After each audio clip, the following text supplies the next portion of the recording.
আমাদের মানিকগঞ্জের কৃষি জমিতে এবছর প্রচুর পরিমাণে মিষ্টি কুমড়া আবাদ হয়েছে। দেখেন এই যে ঢাকা ভরে ভরে ওনারা মিষ্টি কুমড়া নিয়ে যাচ্ছে বিক্রির জন্য, এবং কি ক্ষেত ভরা মিষ্টি কুমড়া, দেখতেও কিন্তু সুন্দর।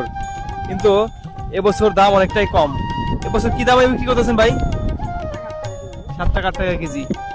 ফলন হয়েছে কিরকম?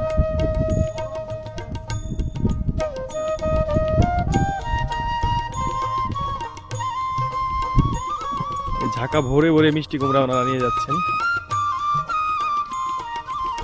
এই দেখতে পাচ্ছেন কি চমৎকার মিষ্টি কুমড়া হয়েছে এবছর মানিকগঞ্জে। এই যে ওনারা ঢাকা ভরে ভরে নিয়ে যাচ্ছে এইসব মিষ্টি কুমড়া।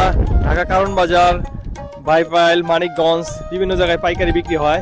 ওনারা ক্ষেত সহ পাইকারি বিক্রি করে দেয় ব্যাপারীদের কাছে। এটা কিভাবে বিক্রি করছেন আপনারা?